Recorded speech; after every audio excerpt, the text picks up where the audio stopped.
မိုးရင်ခါပါရှင်ပြောကြကြစပားတွေဖူးစေဖို့ဘာမှုရေနာနာနေနေမြို့သားတလဲကိုအော်ကြပါတတော်အလုံးလုံးတဲ့ကျမတို့မေတုံတော်အခုဟာရမြို့သားတလဲကိုအော်ကြပါတတော်ကျမတို့မေတုံတော်အခု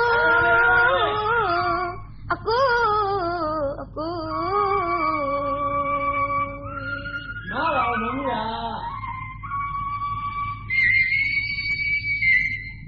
သူရစိတ်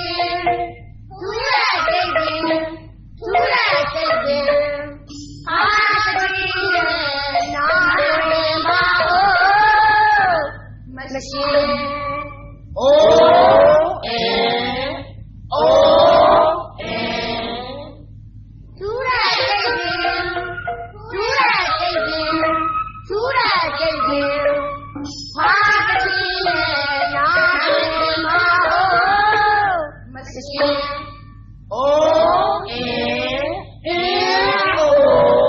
မှာကွာသူလူညာညာအော်ကြပါတဲ့ချင်းသူလူညာညာအော်ကြပါတဲ့ချင်းသူလူညာညာအော်ကြပါတဲ့ချင်းမိုးတာမှာကြိုးစားပါလို့ရှင်မိုးတာမှာကြိုးစားပါလို့ရှင်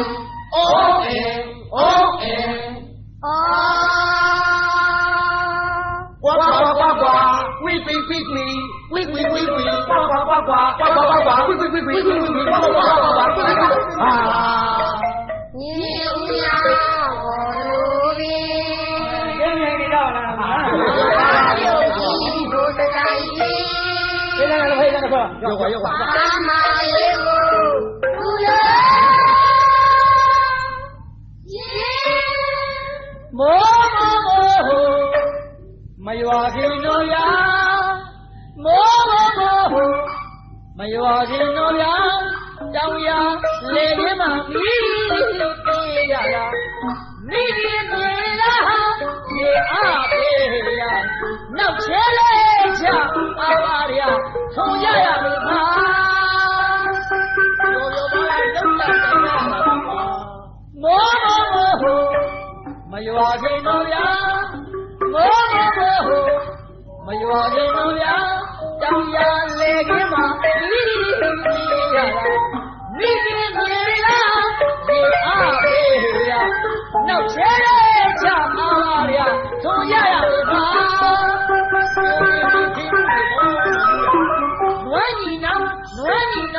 နွမ်းညီနောင်ထုံမှာတွေ့မပြင်းရတဲ့ဖေသားရရနွမ်းညီနောင်ထုံမှာတွေ့မပြင်းရတဲ့ဖေသားရရနွမ်းညီနောင်ထုံမှာတွေ့မပြင်းရတဲ့ဖေသားရရနွမ်းညီနောင်ထုံမှာတွေ့မပြင်းရတဲ့ဖေသားရရကြိတ်လိုက်ကြကွာရုံးလိုက်ကြကွာမိခင်မြေသားစေရနာဝေဝေခါသာအပင်လေးတွေပောက်တော့လားမိခင်မြေသားစေရနာဝေဝေခါသာအပင်လေးတွေပောက်တော့လားမင်းတို့လည်းသားငါတို့လည်းသားအဲ့ဒါဖယားအကျိတ်တအားစိုက်တဲ့တောင်ကပြောရောနဲ့ပြုံးလို့ပါပြောနေမယ်ကွာမိုးပြောနေလေထုံချဟုတ်လားအေးပေါ့ရကြပေါ့ဒါကျုပ်တို့လုပ်ခဲ့ဗျာဒါပဲကွာသဘာဝဓမ္မပေးနေတဲ့မိုးရီပဲဗျာဒါတွေကအလဟတ်တခါလည်းပြီးပြောပါမသွားမရှိပဲဒါတွေဟာကျွန်တော်တို့ခဲကြအေးဟင်ဟုတ်တယ်နောက်ခြေတွေပါလိချရမယ်မြေဒီဩတာကောင်းအောင်ခါပြုတ်ပြင်ပါကောင်းတယ်ဗျာလို့ပြောနေတာပြင်မှုတွေပေါ့ဒီလိုမြေဩတာကောင်းနေမှကြလာတဲ့ရေကိုကြာကြာငုံနိုင်မယ်ကြာဒီရေကိုငုံထားမှအပင်ဟာထွားကျိတ်ပြီးတော့တာမဖွေရိုးလာမယ်မလားလို့အေးဟုတ်တယ်ပြီးတော့ကျုပ်တို့ရဲ့လှုပ်ဖို့ဖြစ်တဲ့နွားဟာလည်းပဲသူ့လည်းလှုပ်အားပေးနေတာပဲလူလည်းလှုပ်ကမှာပေါ့အေးဗျာဒီတော့သူ့လည်းခင်းစားရကြကျမ်းမာမှုဟုတ်လားနွားနဲ့ထုံးတဲ့ခါမှာနွားကိုခင်းဆိုင်နွားကိုတရုတ်တသေးကိုင်းအဆက်မှုလဲရကြတော့လည်းပဲတက်ကိုင်းတဲ့ခါကျတရုတ်တသေးဇာကိုင်းရမယ်ဟိုတရားရှိတယ်မလားဟုတ်ပါပဲသိခံပေးမယ်ဗျာကျမ်းမာရေးတော့အရေးကြီးတယ်ဗျဟ မာတာတို့ဗျာဟုတ်လားဆင်းလုံးတော်မြေကလေးမိဖို့ဆန်သေးလေးနဲ့ကြက်တုံလေးပြင်မဲ့လမ်းတွေးတာအလဟတ်တာမဟုတ်ဗျာကောက်ထားအဲ့ဒါလေးအပုတ်ရေးစိမ့်ပြီးတော့ကိုတော်ကကိုတက်နေတက်ကြီးတော့တိုက်ပေးတယ်ဆိုရင်ဟာပိတ်ဝလာတာဗောဗျာကြားမှာမှုဗောပြီးတော့အမွေးထောင်းလာတယ်ဆိုရင်ဒါဟာကိုတော်ကကိုအရေးကြောက်ရှိလာပြီဆိုတော့သိရမယ်ဒီခါကျရင်သူ့ကြီးကြောက်ကလေးရဲ့ကလအော်ခေါ်တဲ့ကျုပ်တို့ရွှေအမျိုးကြီးပေါ့ဗျာဒီပေါ့လေရင်းနဲ့ဖေးတယ်လေအဲ့ဒါမျက်စိခပ်ပိန်းတက်နေတခြားတမဝါထိုးရတာဗောဟုတ်လိုက်လေဘူးဗျာနွားညီနောင်ထုံးမတွင်းမပြည့်ရတဲ့ဖေသားရောရာနွားညီနောင်ထုံးမတွင်းမပြည့်ရတဲ့ဖေသားရောနွားညီနောင်ထုံးမတွင်းမပြည့်ရတဲ့ဖေသားရောရာနွားညီနောင်ထုံးမတွင်းမပြည့်ရတဲ့ဖေသားရောရာစိတ်လိုက်ကြကွာရုံးလိုက်ကြကွာမိခင်မြေလားစင်နာဝေသာသာပင်လေးတွေတောက်ကြော်တာမိခင်မြေလားစင်နာဝေသာသာပင်လေးတွေတောက်ကြော်တာမင်းတို့လည်းသားငါလည်းအဲ့ဒါဖယားစိတ်နာစိတ်တဲ့တောင်ငါပြောရုံနဲ့ပြုံးလို့ပါပြောနေမယ်ကွာ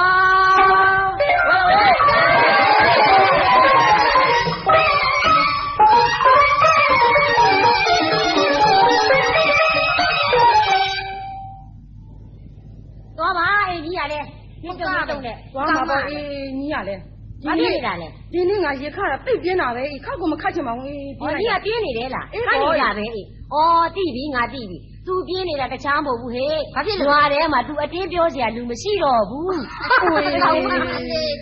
အတင်းပြောစရာကြာမှာသေးတယ်တော့ဘယ်လိုလဲကိုမှုလေဦးတောင်းတော့မှအလုံးလောက်တဲ့အလုံးသမားကိုမှုပေါ့တော့ဩကိုမှုကြီးလားအေးအဲ့ဒီကိုမှုကြီးလေငါမြင်တဲ့နေရာစားပြီးငါတော့ချစ်နေပြီတော့ကောင်မဒီချစ်တာတော်တော်ရဲ့ငါကိုမှုတာရရင်အပင်ရအရှင်ရအေးကောင်မငါ့ကိုငါစားဒီအပင်ရအရှင်ရလုံမနေနဲ့တော့ကိုမှုကလေသူ့မှာဘက်စီရှိပြီးသားဟောင်းမှရှိပြီးသားဒီကလေတောင်ပြောမြောက်ပြောတောင်ရုံမပြောကြပါနဲ့ဘာမှမပါသေးပါဘူးသိနေပါဦးဒီမှာဟဲ့ကောင်မလေလင်းယူလဲဆိုတော့လွယ်တာမဟုတ်ဘူးအေးသိလားလင်းယူလဲဆိုတာလေစင်းစားနဲ့တေးသေးချာအုံနောက်ထဲမှာထားပြီးစဉ်းစားနိုင်မှတော်ရုံကြတာလင်းယူလဲဆိုတာဘာနဲ့တူတယ်လဲဆိုတော့လေငါကြားရတာနဲ့တူတာပေါ့အေးဒီပါလေဟုတ်တယ်ကောင်မရေလင်းယူတာစဉ်းစားရတယ်အေးအမလေးတို့တော့မစဉ်းစားနိုင်ဘူးတော်ရေ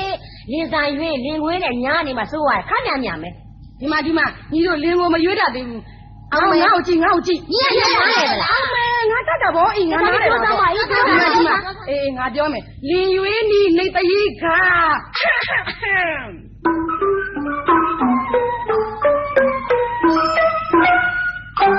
ဟေးဆရာကြီးနော်မိမဆိုတဲ့တို့တွေမှာယောက်ျားများရဲ့လှုပ်ကြီးရဲ့လို့ဥပဒေသားနဲ့ချုပ်ချယ်လင်းဆိုတာတခင်ဖျားတဲ့အထင်ရှားတင်စားကြတာမိမဆိုတာဤနေရာမှာတမူနာအိုးဟုတ်သေးပါဘူးကွာယောက်ျားဆိုတာပြင်တော်လာထားတဲ့ဥပမာငါပြောကြမယ်လာတာညီတို့လူသားတွေအခါမှာလက်ဖို့ကောင်း၍အင်အားကောင်း၍အမျိုးကောင်း၍ဝေကောင်းမကောင်း၍အိုးမဟုတ်သေးပါဘူးကွာယောက်ျားဆိုတာရှင်းတော်မှာထားတဲ့ဥပမာငါပြောကြမယ်နားထောင်မိတို့လေးများရဲ့ခါမှာဂျိုကုတ်လား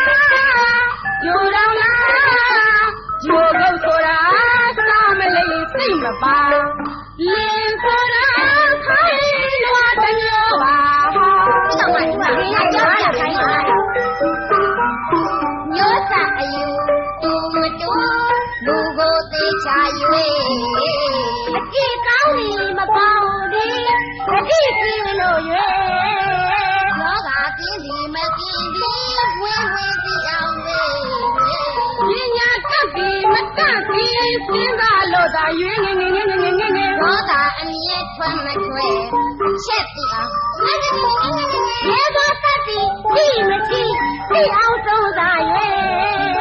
မျိုးစင်ကြဲမစင်ကြဲအနွယ်သိအောင်၍သဘောလားကြည့်သည်မကြည့်သည်အကြည့်သိအောင်၍ဒီကစစ်စစ်မသိသိအချစ်ဆိုရာရွေးလို့လား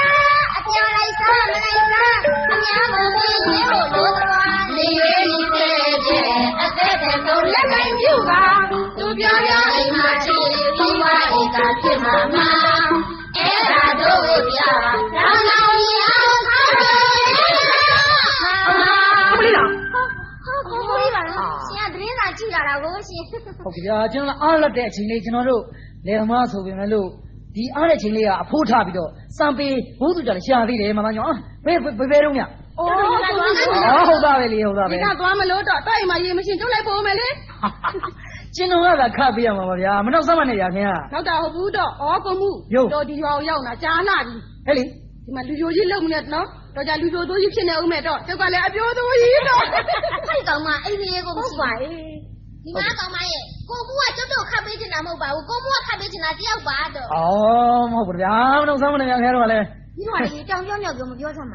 တို့ရေကတော့အောင်မယ်ကဲပြောစရာရှိတာပြောရကြဟဲ့ကောင်မကြီးရှင်းပေါင်ဆိုတဲ့ဓာတ်နောက်လိုက်ကြတော့ဗျာနေဒီလိုမတန်းညနေပေါ့နေပါအောင်ကိုအဖေကြီးသွားကုန်ပြီဘယ်နေတော့ဘယ်တော့မလဲတို့ရိုးကြီးနေရတာနေဟုတ်သားပဲအိုးရောက်သွားလေရေခံမအောင်လို့ဟုတ်သားပဲဒါလေမတန်းညကြီးနင်းစကားပြောချင်လို့ပါဗျာဘာပြောမှလဲပြောစရာရှိတယ်မြန်ပြောတာချင်းအဖေကြီးတခြားရောက်ကုန်ဟုတ်ဗျာကျွန်တော်ပြောမယ်စကားအိမ်ကြားနေခဲ့ပြီချင်းစကားအိမ်မှာကြားလို့ရဟေးရှင်သားမျိုးရေလာဟဲ့ရေတွင်းကြီးကလူမစုံသေးလို့မခတ်ပါနဲ့တဲ့ဟာဗျာ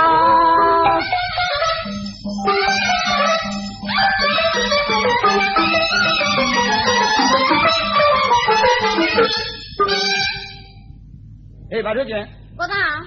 ဟဲ့မောင်မှုတယောက်မရောက်သေးဘူးလားဟာမောင်မှုရောက်တော့ဟောင်းမနွားသာသိနေတယ်ရှင်ဒီကလေးကအလုံးနဲ့လက်နဲ့ကိုပြတ်တယ်မရှိပါဘူးခက်တာပဲမောင်မှုရေမောင်မှုအလားစားမအောင်ဟာမင်းတော့ကျင်းနေထားခဲ့ဦးဟုတ်တယ်ပြီးပါပြီလာသားမကွာမင်းပြောကြရှိလို့ဟဲ့ဟုတ်တယ်ပါတယ်မဗျာမင်းတော်ကမင်းကိုပြောကြရှိလို့တယ်ဗျကျွန်တော်မှ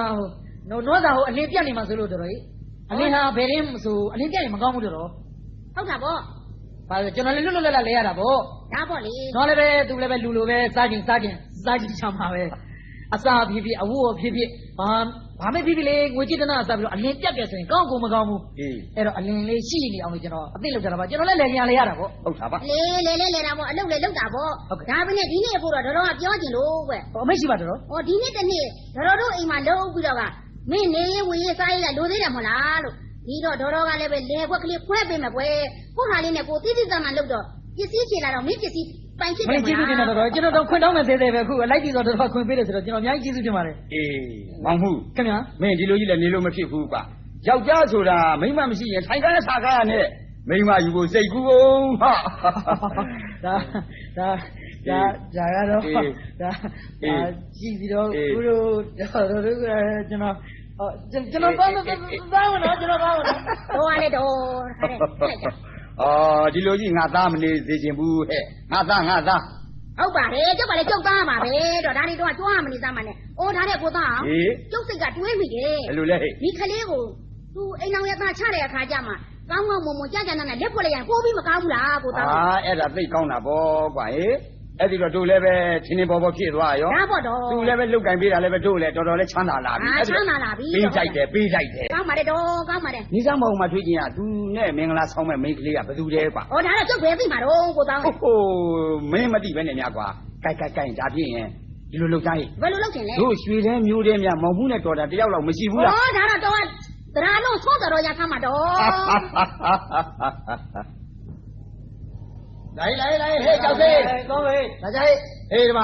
ရေတွင်းကြတော့မင်းတို့အရန်သိဖြစ်စီရမယ်နော်အရန်သိပေါ့ဟေးမင်းဒီနေ့ပါရလားပါတယ်ကွာပါလေဟာဒါပါတယ်လေကွာရေပုံညို့ပြဖို့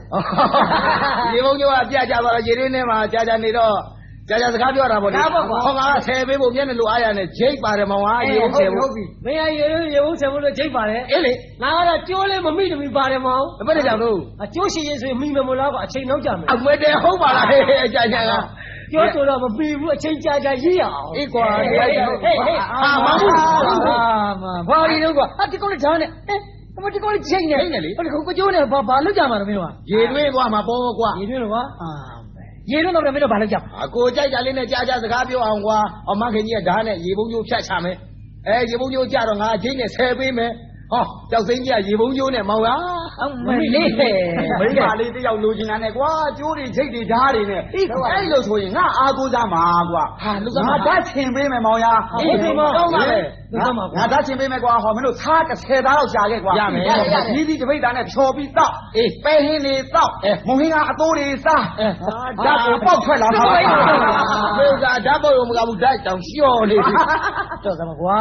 ဓာတ်စင်နဲ့ဘာစင်နဲ့ဆိုတာဒါကကိုအစွန်းမရှိတဲ့လူတွေပါကွာသူများအစွန်းသွားကိုလို့ကိုအားကိုစားမှာဟုတ်လားလှုပ်ရီကြိုက်ကိုလှုပ်အားကိုအားကိုစားမှာဒါလည်းဟုတ်တာပေါ့မင်းတို့နဲ့ငါတို့နဲ့တော့အဲ့ဒီနေရာမှာတွားတယ်မောင်မင်းကဘာတွားလဲကွာမင်းတို့ကမိန်းကလေးတွေကိုပိုးမယ်ပါမယ်ဆိုရင်မင်းတို့ကဟုတ်လားရေစိတ်သွားမယ်ရေတွင်းကိုသွားမယ်ဟာလူရေးပြကြမှာပဲပြီးပြီမင်းဦးကြီးစာတော်ဦးကြီးကိုမင်းတို့အားကြပြီးတော့ဗောလေ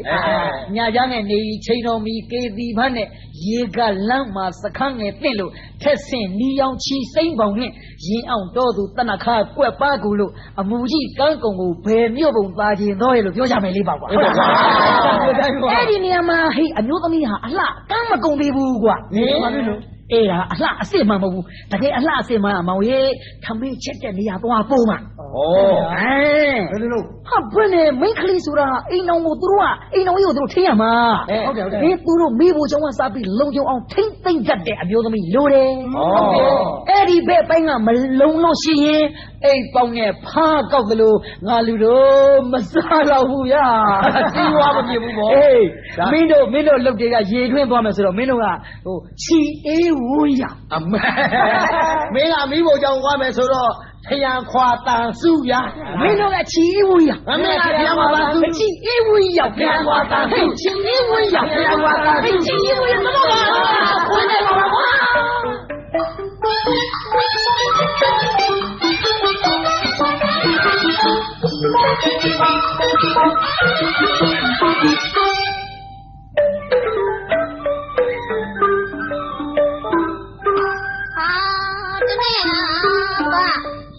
လာခဲ့ပါကျုပ်တို့စီရာဒီချေခါရောက်ပါပေါ့ရာဒီချေခါရောက်ပါပေါ့ခါကြီးနဲ့ကြက်တင်မှာဒီလိုပါသတ်လို့ထောင်းလို့အေကောင်းကိုကျွေးကြပါရှင်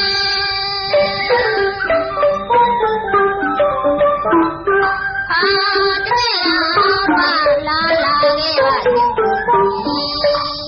ရာဒီချေခါရောက်ပါပေါ့ရာဒီချေ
ဆုံးနဲ့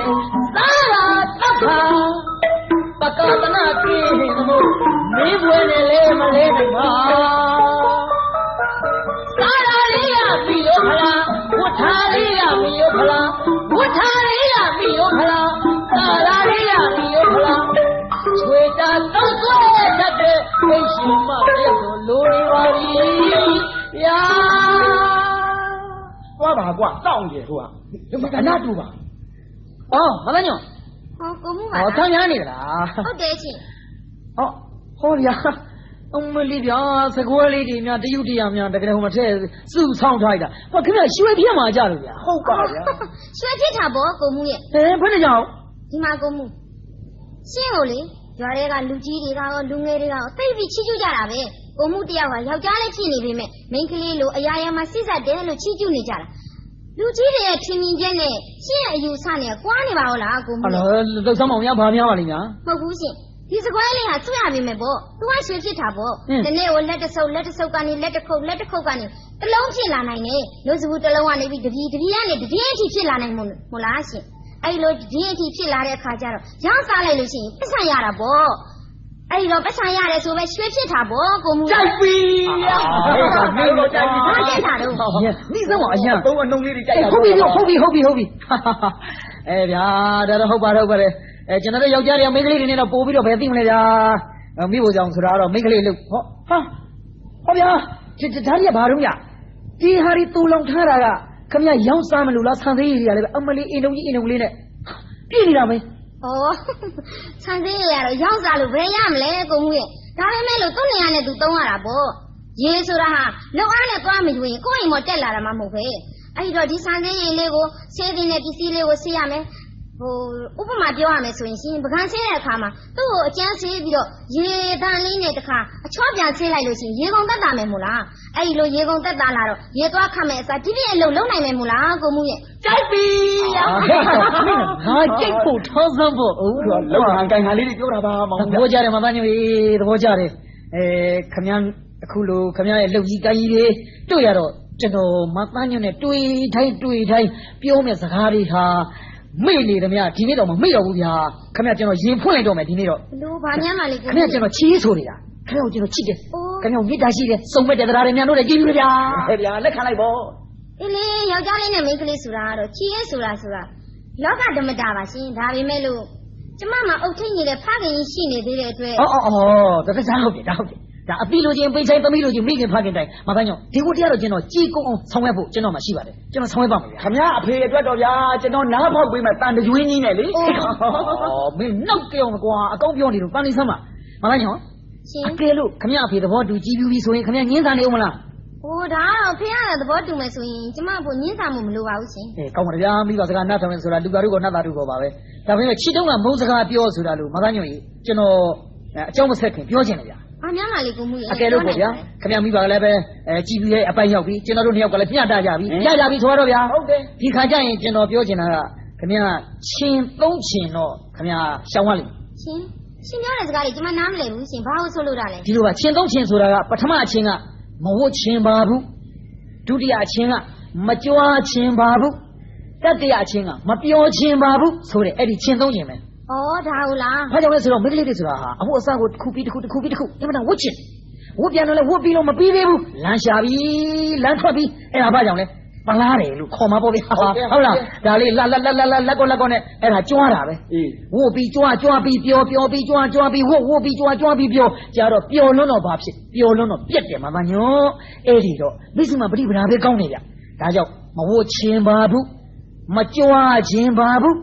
မပြောခြင်းပါဘူးလို့ဆိုတဲ့ချင်းသုံးချင်းတော့ကျွန်တော်တောင်းနေဗျာရှောင်လိုက်ပေါ့ဗျာကောင်းပါပြီရှင်ကျမလည်းဂရီပေးပါတယ်ကိုမှုရှင်ကဂရီတောင်းမှာတော့လေကျမကလည်းရှင်းကိုပြန်ပြီးဂရီတောင်းရလေဦးမယ်ဘယ်ဆိုသားဒီလိုရှင်က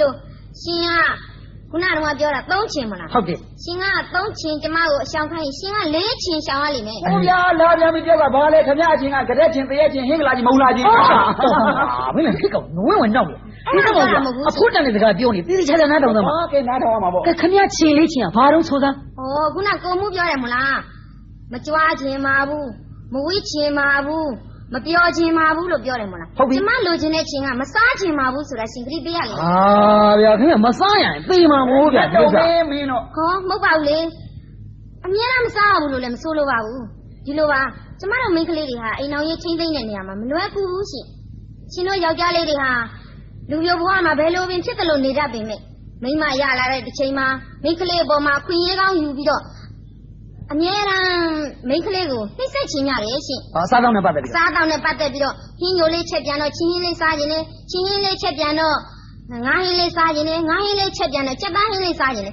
ကျမတို့မိန်းကလေးတွေဈေးသွားရတဲ့အခါမှာရှင်တို့စားရင်တဲ့အချိန်နဲ့အစင်ပြေခြင်းမှပြေတာဒီနေ့ကြက်သားချက်ပါမယ်လို့စိတ်ထဲကူးထားပေမဲ့ကြက်သားကဈေးမှာဆင်းနေရရင်မှရတာငါးဟင်းချက်ချင်းချက်လိုက်ရတာရှင်ဒီနေ့ငါးဟင်းချက်ပါမယ်ဆိုပေမဲ့လို့လက်ကျင်ကငါးကောင်းကောင်းကဈေးထဲမှာရှိခြင်းမှရှိတာအဲ့ဒီတော့ဘဲသားဟင်းချက်ချင်းချက်လိုက်ရတာပဲဒါမှမဟုတ်လေဟင်းညိုလေးနဲ့ပြီးချင်းပြီးသွားတာပဲကိုအိမ်ကိုဈေးတယ်လာပေမဲ့လို့ကို့မှာဈေးတယ်လာတဲ့အချိန်နဲ့လက်မအားတဲ့အချိန်နဲ့တွန်းနေတဲ့အခါဆိုထပြီးမဝယ်နိုင်ဘူးရှင်အဲ့ဒါကြောင့်မို့လို့ဒီလိုမဝယ်နိုင်တဲ့အခါမှာရှင်တို့ကကောင်းကောင်းစားခြင်းနဲ့ကျမတို့ကကောင်းကောင်းချက်မထားတဲ့အချိန်မှာအဲ့လိုဆိုရင်သဘောချင်းကမတိုက်ဆိုင်ဘူးသဘောချင်းမတိုက်ဆိုင်တော့ကဘယ်လိုဖြစ်လာမလဲအိမ်အောင်ရေးမသားရဘူးတယောက်တယောက်ကိုစိတ်ရှင်းရမှုဖြစ်လာမယ်မို့လားအဲ့ဒါကြောင့်မလို့ရှင်လေးချင်ရှောင်ရမယ်လို့ကျမကပြောတာပါဟုတ်တယ်ကွာတို့ယောက်ျားတွေကအစားနဲ့ပတ်သက်တော်တော်ကြီးထူတတ်တာဗျာဖြစ်ပေါ့ကွာကဲမတန်းညွန့်တောင်းဆိုတဲ့ချင်းကချင်းကိုတိုးပြီးတော့ကျွန်တော်လေးချင်ပေးတယ်ညာကဲပေးဟုတ်ပါပါလေရှင်ဒါဖြင့်ကျွန်တော်ခင်ဗျာဖေပြောမယ်နော်ဟုတ်ကဲ့ခင်ဗျာဖေပြောမယ်နော်ပြောမယ်နော်ဘာပြောလို့လဲမမှုရဦးပါလားအေးမမှုခင်ဗျာအခုပဲရောက်သလားဟုတ်ကဲ့ခုပဲကြားပြီဟိုဒုက္ခသွားပြီဘာကိစ္စလဲလားမမညွတ်ကြိုက်လို့ဟုတ်တယ်မမညွတ်ကြိုက်လို့ဟိုကတဲ့ချင်ဟိုဟင်းကလာကြီးတမကြီးမုံလာကြီးလာဖို့လားဦးကလည်းဒီလိုအချင်းစားကြနေလားကွာခင်ဗျာမစားကြနဲ့ရင်ပြေးလိမ့်မယ်ဗျာဟုတ်ကောဟေးမမှုခင်ဗျားလုံရီကင်ယူကိုတရွာလုံးကသဘောကျပြီးတော့အတူခိုးနေကြတာဟုတ်ပါပါတယ်ဦးဒီစကားကြီးမမှုလို့တငယ်မျိုးတို့ရွာမှာများများရှိတို့ရွာများများကြီးကြီးပွားတိုးတက်မှာဟုတ်ပါတယ်ဦးနင်းဘာကူညီလို့လဲပြောတော့ငွေလို့လားဘာပြောစမ်းကွာကျွန်တော်ဟုတ်ဘဝနဲ့မနာမင်းဘဝနဲ့မနာဟုတ်တယ်ဦးကျွန်တော်ပြောတဲ့စကားမှန်တယ်အဲ့ဒီကျွန်တော်ပြောမဲ့စကားဟာကြားတဲ့လူကဖနှုတ်နဲ့ပေါက်ချင်မှာမို့လို့ဘယ်ပြောတတ်မအောင်ကွာဟုတ်ဖားနာအောင်တော့ကျွန်တော်မပေါက်ပါနဲ့မပေါက်ပါပြောတတ်မအောင်ငါသိပါမယ်ဒီပဲငါလည်းနေရာကကြီးလာတာပဲမင်းတို့ကလေးချင်းရင်းနီးနဲ့သဘောကျနေတာဘာမှကောက်ဆောင်လို့ပါဘူးကွာဟေးဒီမဲ့မင်းလူယောက်ျားပြီးသားတဲ့တငယ်မျိုးဥပါသဘောမတူစရာလို့လေမိသားဖာသားပြီးနေကောင်းရဲ့သာယူတော့တောင်းရပြီတော့ဟာဦးတကယ်ပြောနေတာပြောနေတာဒီလိုဆိုရင်ကျွန်တော်ဝတရားကျွန်တော်ဒီမင်းတို့နဲ့စကားပြောဦးကွာဘာလို့ဒီမှာပြောပြီးပြီပြောပြီလားပြောပြီးပြီဘာပြောသွားလဲဖိကရက်ပတ်တော့တယ်ဗျာမင်းကျုပ်ပိုက်သေးတော့ဖျားပွဲလှင့်နေလုံးနဲ့ကွာဟိုသာလုံးလို့ဝင်လာတယ်ကိုမှုရဲ့ရက်ပတ်တော့တယ်ရက်ပတ်တော့တယ်ဟိုလေဝင်လာလိုက်တာကိုမှုရဲ့ကျုပ်တော့ဒီနေ့ပဲပတ်ချင်းတယ်ဩ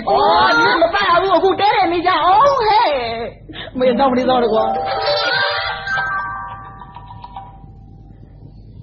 အဲ့ဒါလိုပဲကျွန်တော်ရဲ့ဘဝဖြစ်ရတဲ့ဟာတော့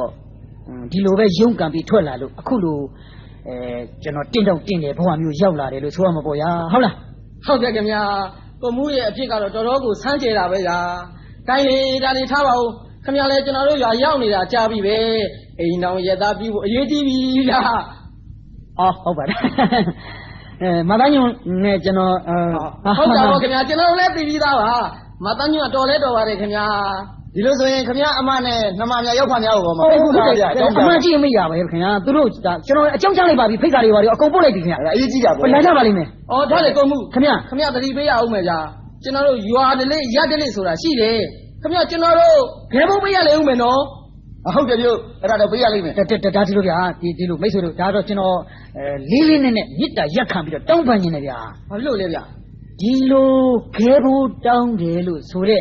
ရက်ထုံစံရက်ဒလိဆိုတာကိုလိကြီးမှလိလို့ရတာပါကိုထုံစံငင်းမှထုံစံလို့ရတာပါကောင်းတဲ့ဟာကိုထုံစံကောင်းတဲ့ဟာဒလိလို့ထားရင်ဒါကျွန်တော်တို့လက်ခံရဟုတ်ကဲ့ဒါကြီးဆွေးမြေကုန်ပါပြီမိတ်ဆွေတို့ရေဟုတ်လားခဲဘူးတောင်းနေခဲကြီးတောင်းနေဆိုတော့ခဲနဲ့ပေါက်တယောက်နဲ့တယောက်ဟာဒါပฏิပက္ခမှုတွေဖြစ်ဒီကနေပြီးတော့တဆင့်တက်လာလို့ရှိရင်တော့ကြာယုံပြင်ကနာတက်ရဟုတ်လားခင်ဗျာဟုတ်ကဲ့အဲ့ဒါဟာ ဘယ်ကောင်းနိုင်စရာတော့မြတ်ကောင်းတဲ့ဓလေ့ဆိုရမလားလို့ဟုတ်လား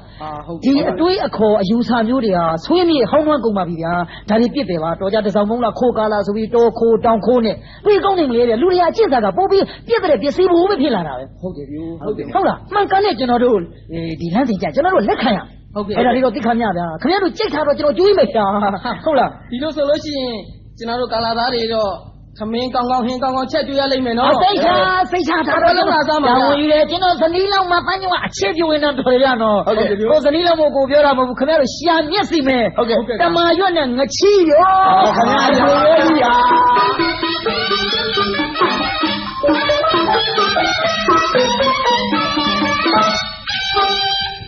ဟာဟေးမထွေးကျင်ကိုသားသားမင်္ဂလာဆောင်အတွက်အားလုံးပြည့်ပြည့်စုံစုံဝယ်ခဲ့လားဟေးပြည့်စုံပါပြီကိုတောင်းရဲ့အေးဘာမှလိုတယ်ဆိုတာမရှိပါသေးနဲ့ကွယ်နော်ဒီလိုလေးသိမရှိရပါဘူးရှင်ဟင်းရဲ့စုံပန်းဩပန်းတယ်ကိုခေါ်ဝယ်အောင်ပါပဲပန်းတယ်ဦးကြီးဟောခင်ဗျာကြွပါအောင်ရှင်ကြွပါအောင်ဟောကျုံတော်မကြီးပါပဲလားယူ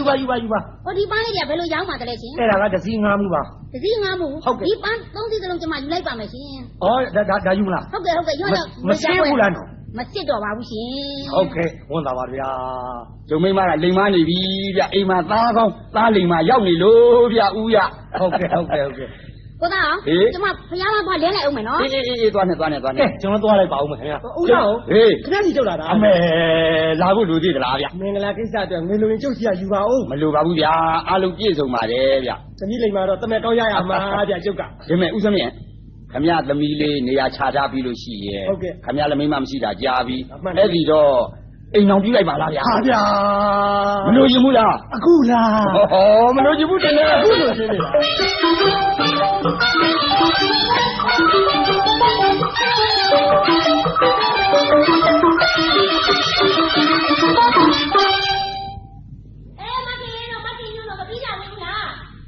မကြီးကပြီးလို့ပါပြီ။ဩ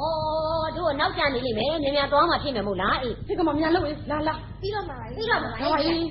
မမကြီးဘာလဲမပြီးတာကဒီလိုပစ္စည်းငှားမရဘူး။ကိုတဲ့ဦးတဲ့လူကငှားသွားတော့ကျမမှဘာမှဝတ်စရာမရှိတော့ဘူး။လက်ဝင်လက်စားမပြည့်စုံလို့လား။ဟုတ်ကဲ့။အဲ့ဒါညီတို့ခက်တာပဲအေးရဲ့။ဒီမဲ့မမကြီးပြောပြမယ်တေချာနားထောင်ကြနော်။သူများပစ္စည်းငှားတယ်ဆိုတာဟာသူများပစ္စည်းငှားတာပဲ။ကိုယ်ပိုင်ပစ္စည်းမဟုတ်ဘူးမို့လား။အကျိုးဟာအကျိုးပဲအဆက်ဟာအဆက်ပဲအဲ့ဒီတော့သူများပစ္စည်းငှားပြီးတော့ကိုယ့်လက်ထဲရောက်မှမတော်တဆပျောက်သွားမယ်ဆိုရင်အဲ့ဒါရောအောင်မယ်ဟုတ်တယ်မို့လားဟုတ်ကဲ့တကယ်လို့ကိုကသူများပစ္စည်းငှားထားပြီးတော့ဖောက်ပြန်နေတဲ့စိတ်တွေပေါ်ပေါက်လာလို့ရှိရင်လေအဲ့ဒါရောင်စစ်စင်အောင်မယ်မို့လားအေးရဲ့အဲ့တော့ညီတို့စဉ်းစားကြမှာပင်ကိုယ်သဘာဝစိတ်ကလေးကအင်မတန်ဖိုးတန်ပါတယ်ဒီအပေါ်ရလှမှုပမှုတွေအလကားပါဖိုးမတန်ပါဘူးဒီမဲ့တခုရှိတယ်ငါးပွဲရငစားချဆိုတဲ့စကားလိုပဲသူများပစ္စည်းငါပြီးဝှက်တယ်ဆိုတာရန်သူလဲရခေါ်နေတာနဲ့အတူတူပဲအဲ့ဒါစဉ်းစားကြမှာငါညမဗျာဟုတ်တယ်မမကြီးပြောမှာပဲတို့သိတော့တယ်တော့အစားတုန်းကတော့သူများပစ္စည်းသိငှားချင်တာတော့အေးပါရှက်စရာတော့ကောင်းပါလေဟုတ်ကဲ့နောက်ကငှားတော့ပါဘူးကဲလာတို့နောက်ကြနေပြီလေမမကြီးပြောရတဲ့စားလို့ရှိရင်ဘာနဲ့တူတယ်လဲဆိုရင်လေအေးပြောသားပါလေတော့မှပွင့်နေပန်းရဲ့တော့မှပဲလန်းဆန်းစေခြင်းတဲ့ဒီတော့ပါဒီတော့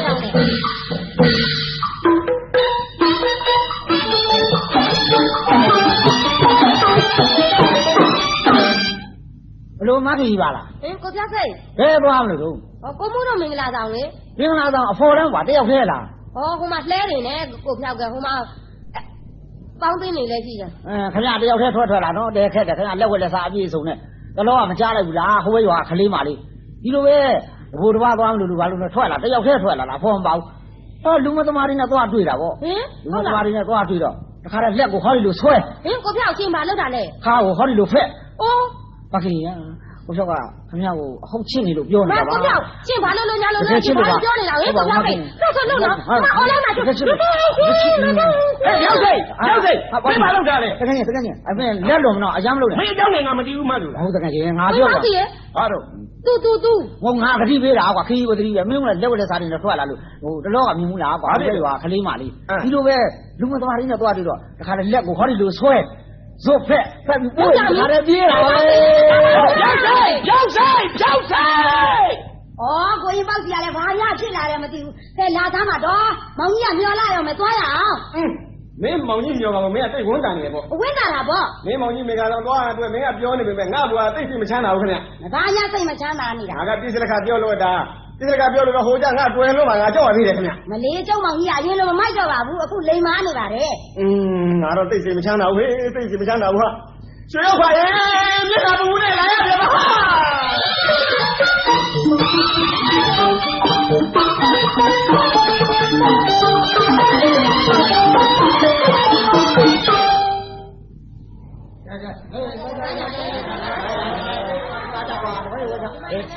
ဆိုင်ရာဟေ့ကြီးကြီးငါရှိသေးသည်ဟေ့လိုတယ်ဆိုတာမရှိသေးနဲ့ဟေ့မောင်ကျော်ရေးဟိုမှာချပေးပါဟာမောင်ကြီးမောင်ကြီးဒီလူကြီးလည်းမောင်ကြီးကလည်းနောက်ကျသွားတယ်စိတ်မသွန်းနဲ့နော်မလေးမောင်ကြီးညီမလေးလည်းနောက်ကျသွားတယ်ကျမတို့မောင်နှမ3ယောက်ရှိတာကျမအငယ်ဆုံးကွာမလေးဝိတာအကြမောင်ကြီးရဲ့လည်းတော့နောက်ကျသွားတယ်စိတ်တော့မသွန်းနဲ့ရွှေအောင်မကြီးကလည်းလှလိုက်တာအမေတို့ဖေတို့များကြီးဘလောက်ဝင်းတာလိုက်မလဲလို့မင်းလာတော့မှဆိုမှမတိုင်ကြနာပဲကိုက်အားလုံးအမတွေနှမတွေစုံနေတဲ့အချိန်ကကိုက်သားနဲ့သမီးကကြောကြဟေးမောင်မှုရေမသားညွန့်ရေဟုတ်ကဲ့ကြောပါလေငါသားနဲ့ငါသမီးဒီလင်းဒီမယားနဲ့ဦးအောင်မင်းအောင်ပေါင်းကြပါစေဗျာသားကောင်းသမီးကောင်းထွန်းကားနိုင်ပါစေဗျာပေးတဲ့ဆုနဲ့ပြည့်စုံရပြီခင်ဗျာအခုမင်္ဂလာဆောင်လာပြီးတော့ဝိုင်းဝန်းကြည်ကြတာဝန်တော်ပါရကျေးဇူးတင်ပါတယ်ဆက်လက်စားကြပါနော်ကျွန်တော်တတ်နိုင်တော့ဒါဆက်ရနောက်ပြီးတော့လူလက်စုံတော့ကျွန်တော်ဆွေမျိုးလက်စုံနေတော့ကျွန်တော်ပြောရင်လေးတယ်ပြောဟဲ့ကဲအမရေမောင်လေးလာဝိတ်လာဒီဘက်ကရောက်ပါလာအောင်မလို့ပြောပါညီမလေးဟေးလာကြောင်းဟုတ်ရောက်ပါလာပါကွာမင်းကခေါင်းတုပ်ကြီးနေဘာဖြစ်နေတာလို့အမလေးကာပါတွေလောက်လာတာမောင်ရေကာပါတွေဟာအမလေးအကာအကွယ်တွေလုံနေစမ်းလာစမ်းပါကွာငါပြောစမ်းမရအမှန်စီစစ်တော့ငါ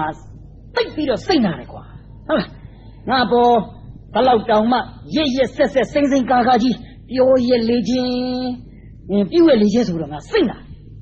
ပြီးတော့တခါတည်းမင်းတို့နဲ့ဝေးအောင်ဆိုပြီးတော့ငါရွာမျက်နှာမလှဲ့တော့ဘူးတချီတဲ့ငါပြစ်ပြီးတော့ငါဘွားကြီးငါအလွတ်ရုပ်ထွက်လာတယ်ပြီးတော့စိတ်နာတယ်ဆိုတော့အမှန်စီစစ်တော့မင်းတို့တောက်ခါပြောလို့ဒါငါစိတ်နာတယ်လို့ငါယူဆတယ်အမှန်တော့ဒီစိတ်နာတယ်ဆိုတာဟာတောက်ခါပြောသူကိုနားရအနာမဟုတ်ပါဘူးစစ်မှာကိုယ်စိတ်ကိုကအကျင့်စာကတွေကပြက်ပြားအဲ့လိုပြက်ပြားနေတော့မောင်ဟာမိဘဆိုတာဟာပိတ်ပြီးတော့လူလားကြမယ်မဟုတ်ဘူးတကယ်တော့အကျင့်စာကတွေကောင်းနေမယ်လှုပ်ဤကိုင်းနေအပြည့်အဝရှိနေတဲ့မောင်တယောက်ရောက်ဖတယောက်သာဆိုရင်ဖြင့်လက်ညိုးတထိုးထိုးနဲ့အမလေးဒါကျွန်တော်ရောက်ဖပါခင်ဗျာဒါကျွန်တော်ညီပါခင်ဗျာဟောတာကကျွန်မမောင်လေးပါရှင့်ဒါကျွန်မမောင်ကြီးပါရှင့်နဲ့ခုံယူပြီးတော့ပြောချင်မှာပဲခင်ဗျာဟုတ်ကဲ့အဲ့ဒီလိုပြောချင်လောက်အောင်ကျွန်တော်မှာအပြည့်အဝကျွန်တော်ရဲ့စာကတွေကကျွန်တော်ရဲ့အကျင့်တွေကမရှိခဲ့ပါဘူးစစ်တော့သူတို့နာရမယ်စိတ်ဟာမဟုတ်ပါဘူးကျွန်တော်စိတ်ကိုကမကောင်းလို့ကျွန်တော်စိတ်ကိုကျွန်တော်နာပြီလို့ကျွန်တော်ပြောလို့ရင်ဖြစ်ပါဟုတ်ကဲ့ဒါကြောင့်သူတို့ဒီလိုတောက်ခါပြောလို့လဲကျွန်တော်ဟာမဖြစ်မနေကြိုးစားလာလို့ယခုလိုအခြေအနေဆိုင်လာပါတယ်ဒါကြောင့်ဟောဒီလူကြီးစုံကရှိမှာပဲရော့အမကိုကျွန်တော်လှုပ်အားနဲ့ရထားတဲ့ငွေစုဆောင်းထားတာအမကို900ကြော့ပါတယ်ဗျာကျွန်တော်ကြော့ပါမောင်လေးက900သာဓုဗျာသာဓုကဲဟိုညီမလေးနဲ့ရောက်ပါမင်းကတော့ကိုတော်လေးရက်ဆက်တဲ့လူဟေးမင်းပြောတဲ့စကားတွေလေမှန်ပြီသေးလားဟေးရောက်ပါမင်းငါအိမ်ကဆင်းသွားမင်းအိမ်လို့ဆိုရအောင်မင်းတန်တချောင်းပြေတခြားလည်းမပါဘူးပြီးတော့မင်းခွေးသားဆိုပြီးတော့ငါအမေလည်းမင်းခွေးနဲ့ပေးသားသေးတယ်ငါနှမလည်းယူထားသေးတယ်မင်းဟာပြောတဲ့ထက်မှတကယ်တမ်းရစ်ဆက်ပြောတယ်ကွာတကယ်တမ်းမင်းကပြောတယ်ပြောတယ်လို့ငါလည်းတကယ်တမ်းမင်းအပေါ်နာတယ်နာလို့မကနာလို့ငါဟာမဖြစ်မနေဒီဘဝရဲ့ကျွလို့အောင်ငါရုံးထွက်မယ်ငါလွတ်မြောက်အောင်ကြံမယ်ဆိုပြီးတော့ငါကြိုးစားလို့ဒါလည်းအောင်မြင်မှုရတယ်ဒီအောင်မြင်မှုဟာမင်းပြောလိုက်တဲ့အတွက်ကြောင့်ငါလည်းဒီလိုအောင်မြင်မှုရတယ်အဲ့တော့မင်းကျေးဇူးမတင်ဘူးကွာမန်တော့တိုင်းမင်းကြောင်မနေနဲ့ကောင်ထုံးမနေနဲ့ရော့ငါကြီး9ယောက်ပါမင်းကိုလေ300ပို့ပြီးတော့800ကတော့ပါကွာအမလေးကျေးဇူးတင်လိုက်တဲ့ကိုမှုကျေးဇူးအများကြီးတင်ပါတယ်ကျုပ်ကလည်းစိတ်ထဲပါလို့ပြောတာမဟုတ်ပါဘူးကိုမှုကငါဒီလိုပြည့်ခါပြောလိုက်လို့ရှိရင် तू ဟာစိတ်နာမယ်စိတ်နာလို့ရှိရင်ကြိုးစားမယ်ဒီနေ့အတိုင်းဒီကောင်ဟာချမ်းသာမယ်ဆိုတာထင်လို့မပြောချင်မင်းနဲ့ပြောတာဗျာဒါကြောင့်ဟုတ်ပါပြီဗျာကျွန်တော်တို့ဆွေမျိုးစုလည်းပြေးလီပါတယ်ဒါပေမဲ့လို့အမတို့ညီမတို့ရောက်ပါတယ်ပြောထားခြင်းသေးတယ်ဗျာဗာများပါလေဗျာခဏတော့ကျွန်တော်စီမလာသေးခြင်းဘူး တလားတစ်ခေါက်တော်ပြီဒါပဲဟုတ်လားဘာကြောင့်လဲဆိုတော့ခါတကူလာရင်လင်မယားဆိုတာအိမ်အောင်ရေးဆိုတာဟာပါရတဲ့ချိန်ပါရတယ်မပါရတဲ့ချိန်မပါရဘူးဟုတ်ပါဘူးလင်မယားမတဲ့တဲ့ချိန်ဖြစ်နေမယ်အမတို့ညီမတို့ကလာမယ်ဟိုရောင်းဝင်လုပ်တဲ့လူကပြုံးဝင်နေဒီမှာလင်းနဲ့